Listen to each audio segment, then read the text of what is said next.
Our 25 Sports Prep Valley Team of the Week is the Metamora Redbirds. Metamora is a team on a roll. They just collected their 20th win. Last week they went through the gauntlet. They went through East Peoria, Dunlap, and Washington, the three other Mid-Illini contenders, to move into sole possession of first place.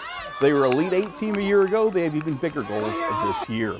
Indeed, the Metamora Redbirds are atop the Mid-Illini in the softball standings. Usually it does not take long for Metamora to jump atop opponents, because the top of the Redbirds lineup is dynamite times 2.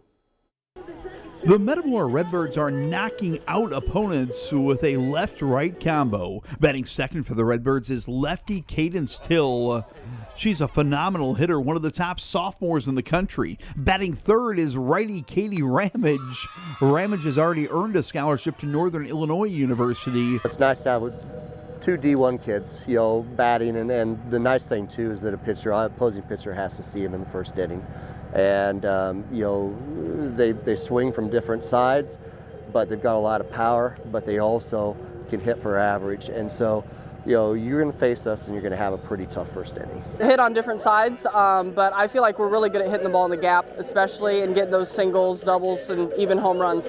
Metamora's daily double makes Metamora big trouble for opponents. It's hard to keep the Redbirds off the board with talent like Till and Ramage at the top of the lineup. And I knew it was going to be deadly for any team because, you have her and then you have me right after, and it's just one of those two duos that doesn't come around often and is definitely dangerous.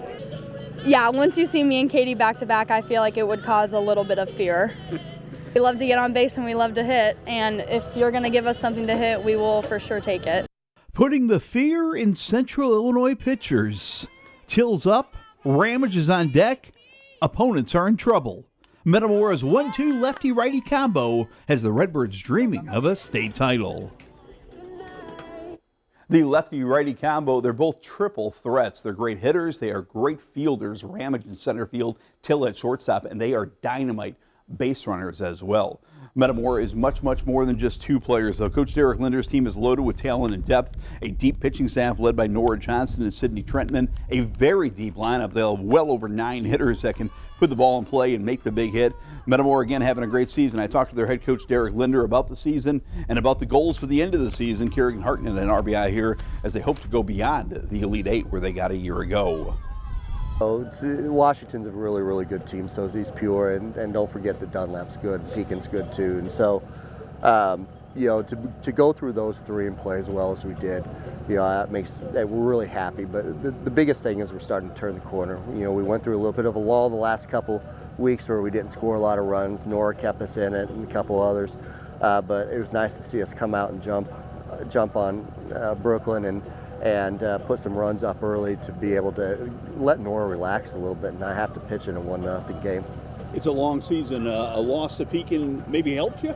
Loss to Pekin was exactly what we needed. We were getting a little too confident and sure of ourselves, and we got to remember that this Mid-Illini is a really good conference, and we're going to point that out when it comes time to seeding.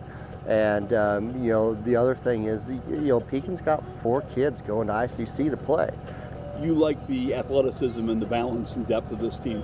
Yeah, we're starting to get the best athletes out, and the nice thing about that is when you've got good athletes, they can be taught, and they care about the little things, and not only that, but we've got some of the the best kids. We had Friday night, we had to play that game at 4 o'clock because a lot of our kids were in National Honor Society. Those are good problems to have, and it's because they've been raised right, and it's because they're disciplined and they take care of themselves. Super sectional last year, that's I always think the best game to win, the toughest game to lose. You're so close. How does that for this team to have come up 1 game short?